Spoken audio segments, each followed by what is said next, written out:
बात करेंगे सब डोमेन इन्यूमरेशन की। पर पहले सब डोमेन्स क्या होते हैं वो जान लेते हैं। सो अ सब domain is a part of a larger domain name. It helps organize and navigate different sections or areas of a website.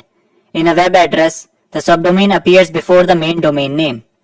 तो एक सबडोमेन क्या होता है? एक लार्जर डोमेन का एक पार्ट होता है। लेट्स से एक लार्जर डोमेन है आपके पास Microsoft.com। तो इसको ऐसे समझते हैं कि माइक्रोसॉफ्ट की एक बिल्डिंग है, ठीक है। तो माइक्रोसॉफ्ट क्या कर सकता था कि उस बिल्डिंग का जो मान लो एक फ्लोर है, उसके ऊपर सारा वहीं पे वो अपने सारे डिपार्टमेंट्स बैठा सकता था। रिसेप्शनिस्ट भी वहीं पे बैठा है, एचआर डिपार्टमेंट भी वहीं पे बैठा है, अकाउंट्स वाले भी वहीं पे काम कर रहे हैं। बट उसकी जगह उन्होंने क्या किया कि उन्होंने रूम्स बनाए और कैबिन्स बनाए। सो एचआर का अलग कैबिन होगा, अकाउंट्स डिपार्टमेंट का अलग रूम या कैबिन होगा, और टेक वालों का अलग रूम या कैबिन होगा, ठीक है। तो ऐसे ही रूम और पार्टीशन जब आप करते हो एक मेन डोमेन के ऊपर, तो उसको हम सब डोमेन बोलते हैं, ठीक है। तो आपके पास एक मेन डोमेन है, लेट्स से example.com या microsoft.com, और आपको उस मेन डोमेन में एक ब्लॉग सेटअप करना है। तो instead of cramming all the information in the main domain कि आप microsoft.com में ही सारी चीजों को क्रैम इन करो, आप क्या करोगे, एक नया सब डोमेन बनाओगे ब्लॉग नाम से। सो blog.example.com। सो ये एग्जाम जो ब्लॉग डोमेन सब डोमेन है वो example.com का ही पार्ट है या microsoft.com का ही पार्ट है, ठीक है। तो अब यहाँ पे क्या कर रहे हो, ब्लॉग होस्ट कर रहे हो। ऐसी shop.example.com कर सकते हो आप, अगर आपको शॉप सेटअप करनी है। तो मेन example.com में आप कोई छेड़खानी नहीं करोगे, उसी का एक छोटा सा पार्ट आपने बना लिया। तो अगर मैं बिल्डिंग का एग्जांपल लेके चलूं, तो एक बिल्डिंग थी आपके पास, खाली बिल्डिंग थी या खाली फ्लोर था, ऑडिटोरियम था लंबा सा, ठीक है। तो उसमें आपने पार्टीशंस डाल के अलग अलग सेक्शंस बांट दिए अलग अलग चीजों के लिए, ठीक है। तो आई होप आपको समझ में आया होगा। अब चलते हैं सब डोमेन इन्यूमरेशन में। तो सब डोमेन इन्यूमरेशन का मतलब यह है कि हम सब डोमेन्स निकालेंगे कंपनी के। लेट्स से हमारा टारगेट है Microsoft.com, तो हम इसके क्या निकालेंगे, सब डोमेन्स निकालेंगे, ताकि हम उस पर टेस्टिंग कर सकें। क्योंकि मेन डोमेन में वल्नरेबिलिटी मिलना के कम चांसेस होते हैं। और जैसे कि मैंने आपको बताया, सब डोमेन्स का काम ही होता है अलग अलग सर्विसेज के लिए उनको बनाया जाता है, जैसे कि ब्लॉग वाली सर्विस, शॉप वाली सर्विस। तो लेट्स से माइक्रोसॉफ्ट की कोई नई सर्विस हो जो किसी सब डोमेन में होस्टेड हो, तो हम उसको टारगेट कर सकते हैं, ठीक है। जैसे गूगल का भी एग्जाम्पल लूं मैं, तो जीमेल आपका किसमें होस्टेड है, गूगल के mail.google.com में। ऐसे गूगल ड्राइव है drive.google.com में, ठीक है। तो आई होप आपको समझ में आया होगा। अब चलते हैं इन्यूमरेशन में और कुछ टूल्स देखते हैं जिसकी मदद से हम सब डोमेन्स निकाल सकते हैं अपने टारगेट डोमेन के।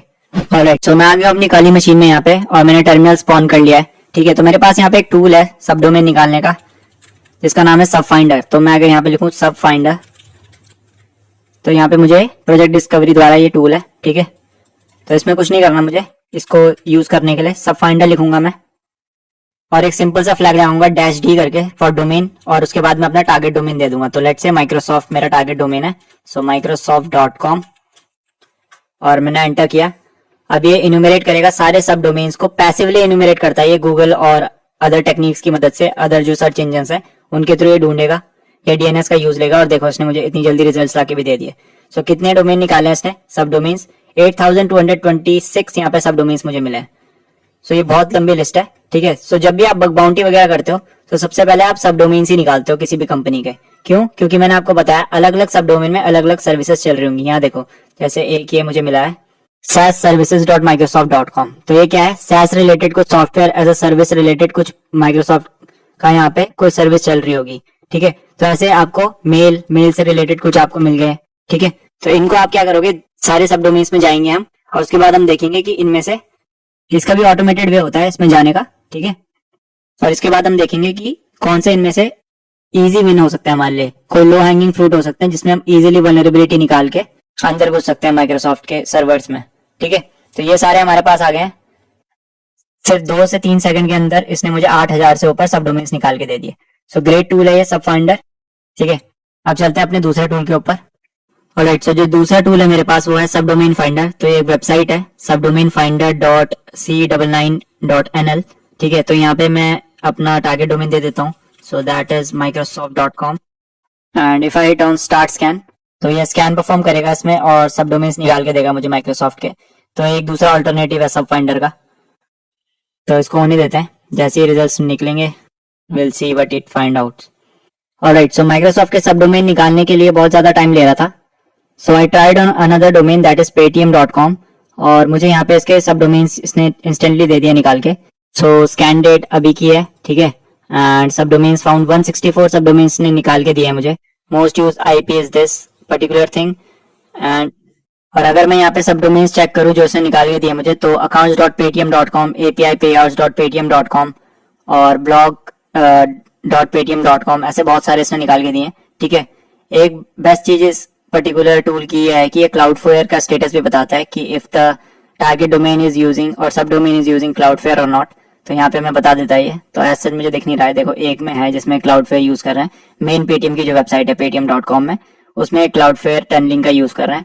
उसके अलावा तो हमें मुझे और किसी में नहीं दिख रहा है। ठीक है, so this is another great tool that we can use to find out the sub domains of our target. So मैं फिर से अगर इसको समराइज करूं तो सब डोमेन्स क्या होते हैं, मेन वेबसाइट के लेट्स से paytm.com के पार्ट्स होते हैं, सेक्शंस होते हैं जिसमें हम अलग अलग सर्विसेज को होस्ट कर सकते हैं। सो अकाउंट से रिलेटेड accounts.paytm.com, ब्लॉग से रिलेटेड blogs.paytm.com, एपीआई से रिलेटेड api.paytm.com। ठीक है, तो इस तरीके से हम डिवाइड कर देते हैं मेन डोमेन के अलग अलग पार्ट्स को अलग अलग सर्विसेज में। अब इसको हम ढूंढने का मतलब हमारा ये है, बग बाउंटी में हो या चाहे पेन टेस्टिंग में हो, कि हमें स्कोप पता लग जाता है टारगेट ऑर्गेनाइजेशन का, कि कितनी बड़ी टारगेट ऑर्गेनाइजेशन है, क्या क्या सर्विसेज वो प्रोवाइड करा रहे हैं। ठीक है, तो इन सब डोमेन्स में हमें कई बार क्या होता है कि कुछ सर्विसेज ऐसी मिलती है जो वल्नरेबल होती हैं, जिसमें हम इजीली हैक करके उनके सर्वर्स तक पहुंच सकते हैं। और ये बहुत कॉमन टेक्निक है बग बाउंटी में। ठीक है, जो लोग भी बग बाउंटी करते हैं या जिनको थोड़ा बहुत पता है बग बाउंटी के बारे में, सो सब डोमेन इन्यूमरेशन या सब domain hunting is one of the technique जो कि सबसे पहले एक बग बाउंटी एंटर करता है किसी भी टारगेट के ऊपर। तो आई होप आपको समझ में आया होगा। तो सब्सक्राइब टू दिस चैनल। मैं मिलता हूँ आपको अगली वीडियो में।